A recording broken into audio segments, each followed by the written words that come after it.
Ya, kita kembali lagi di Motivator dengan Coach Arfan dengan I Love Monday ya. Nah, buat Anda yang masih males banget ya masuk hari Senin gini ya. Gimana caranya? Kalau tadi ada 3 paradigma untuk memandang pekerjaan, as a job, as a career, and as a calling gitu. Nah, gimana caranya kita memindahkan paradigma kita? Kalau ini kan tadi katanya as a job karena biasanya kita menjalankan impian orang. Apa perlu kita usaha sendiri, bisnis sendiri, menjalankan bisnis sendiri? Gimana? Tidak harus, Fedy. Tidak harus. Karena banyak orang yang sudah menjalankan bisnis sendiri, tapi sebetulnya itu bukan skenario dia. Tetap bukan skenario Bisa dia. kan? Misalnya bapaknya punya perusahaan, gitu iya. Kemudian harus diwariskan kepada anaknya. Mau tidak mau kan? Iya, betul-betul. Jadi dia sudah punya perusahaan sendiri, jadi owner, mungkin jadi presidennya sekaligus, tapi dia masih merasa bahwa itu bukan mimpinya dia, mimpi orang tuanya. Berarti sesungguhnya itu masih job juga. Masih job juga tetap walaupun punya usaha sendiri. Walaupun punya usaha sendiri. Bukan jaminan ya. Tidak jaminan. Nah, apakah kalau seorang istilahnya karyawan, pegawai itu bisa merasakan job as a calling itu tadi? Bisa. Job as a calling, pekerjaan sebagai panggilan. Bisa, bisa. Jadi tahapnya kan dari job menuju karir dulu ya. Kalau karir itu tidak harus dia punya usaha sendiri gitu, tidak kan? Tapi dia sebagai karyawan sekalipun, asal dia menentukan masa depannya sendiri. Saya punya skenario, saya mau jadi manajer berapa tahun. Oh gitu. Saya mau jadi manajer di perusahaan ini katakanlah dalam 3 tahun. Terus kalau 3 tahun tidak tercapai gimana? Ya saya berhenti. Oh gitu. Karena di luar sana banyak yang mencari saya. Oh, itu kalau sebagai karir. Ya. Oke. Kalau sebagai panggilan tuh gimana caranya? Sebagai panggilan, ya. Bagaimana? Sebagai panggilan itu sesungguhnya adalah kalau kita melihat pekerjaan kita itu bukan sebagai tampilan fisiknya gitu ya, tapi sudah beyond physical. Waduh. Berat ya kayaknya ya? Beyond physical. Lebih dari sesuatu yang terlihat. Iya, iya. Jadi apa? Jadi beyond physical. Jadi kita melihat bahwa pekerjaan kita itu adalah melayani orang lain. Seperti kita sekarang ini. Ya. Fisikalnya apa? Secara fisik kita sedang siaran kan begitu? Iya. Secara fisik. Secara fisik. Tapi sesungguhnya bukan itu yang sedang kita lakukan. Ngapain kita? Kita sedang melayani para pemirsa kita. Memberikan inspirasi. Memberikan inspirasi, motivasi. Oke, baik. Nih sudah ada SMS, kita Baik. baca dulu ya Mas. Dari Erik. Halo Erik di Padang. Malam Pak Arfan, adakah latihan khusus agar Monday itu menjadi yang ditunggu? Wow, terima kasih Erik di Padang atas pertanyaannya. Silakan.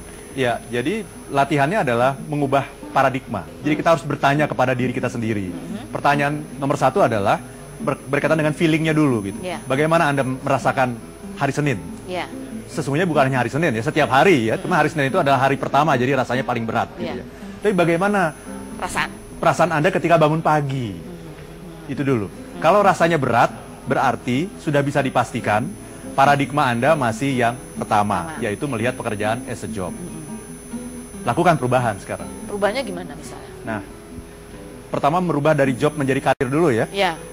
Kata kuncinya adalah pada kata choice, pada kata pilihan. Ketika kita bisa mengatakan bahwa saya datang ke kantor ini adalah karena pilihan saya. Karena sebetulnya saya punya banyak sekali pilihan. Dan semua pilihan itu mempunyai konsekuensi masing-masing.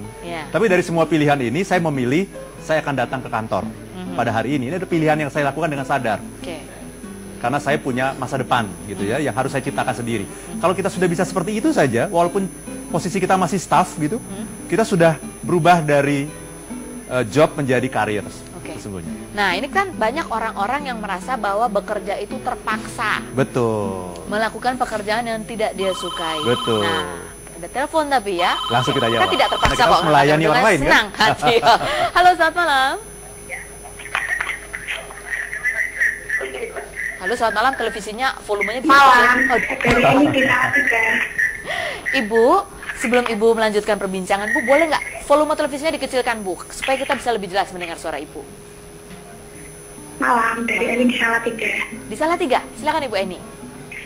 Bagaimana kita menghadirkan kebahagiaan di dalam pekerjaan kita agar kita itu enjoy menjalani pekerjaan kita dan menikmati pekerjaan kita seperti itu. Makasih. Sekarang Ibu kerja di mana, Bu? Enggak sih. Maksudnya lagi enggak, saya sebagai mahasiswa. Pekerjaan itu membantu orang tua biar rasanya tuh nggak menjadi beban gitu. Baik. Terima kasih Bu Mbak ya, berarti Mbak ini di Salatiga. Baik, ini gimana Coach? Pertanyaan bagus sekali ya. Jadi supaya kita bahagia, kita harus menemukan calling kita. Jadi begini Feni, ketika kita lulus kuliah dulu, orang tua kita berpesan apa? Find a good job. Iya kan? Find a good job. Temukan pekerjaan yang baik.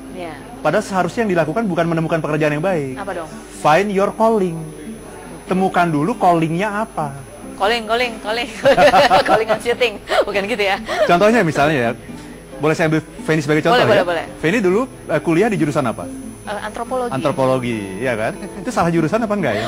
Oh benar, itu kan memilih by choice ya, bukan by accident. Tapi ketika kita selesai kuliah, ternyata pekerjaan yang dicari bukan di daerah sana ya, bukan urusan dengan antropologi kan? Bukan. Tapi kaitan dengan presenting, ya. Itu sebetulnya mungkin adalah callingnya. Karena rasanya bahagia kan sekarang kan? Oh bahagia banget. Bisa mendapat pelajaran gratis. Betul. Gitu kan? Tapi ada banyak orang yang ketika dia lulus kuliah, dia belum menemukan apa yang menjadi panggilan jiwanya. Sehingga dia hanya menekuni bidang yang dia tekuni semasa kuliah. Jadi kalau misalnya antropologi, tentunya dia akan bergelut di dunia antropologi. Apakah dia bisa sukses dalam bidang itu? Bisa nggak? Bisa. Karena dia mempunyai pengetahuan dan keahlian yang dibutuhkan untuk bisa sukses sebagai seorang antropolog misalnya. Tapi apakah dia bisa bahagia? Tapi apakah bisa bahagia? Tidak. Kenapa? Karena panggilan jiwanya bukan di sana. Antropolog kan melakukan penelitian ya terhadap temuan-temuan perubahan dan sebagainya kan? Iya. Suka nggak kira-kira Feni melakukan itu? Suka sih, karena itu kan tentang budaya ya. Kita juga bisa meneliti sikap-sikap, bisa dilihat kok dari infotainment. Loh, salah ya. Tapi kan lebih suka lagi mempresentasikannya gitu ya. Lebih suka lagi di dunia yang ini. Betul, ngobrol dengan orang, ketemu orang baru terus setiap hari. Punya banyak temen, terkenal. Nah itulah sebetulnya. Teman-teman, kita akan lanjutkan perbincangan, masih menunggu telepon dan juga SMS dari para pemirsa Motivator yang tentunya ingin tahu gimana sih caranya, mungkin yang sering bete gitu, aduh katanya kalau dengan pilihan gitu kita bisa sedikitlah merasa ini sudah sampai pada karir, lalu mencari panggilan, tapi gimana nyari panggilan itu? Kadang-kadang kita dapatnya tahu bahwa itu panggilan kita itu dari mana sih? Nah, selain berikut ini ya, jangan kemana-mana, tetap di Motivator.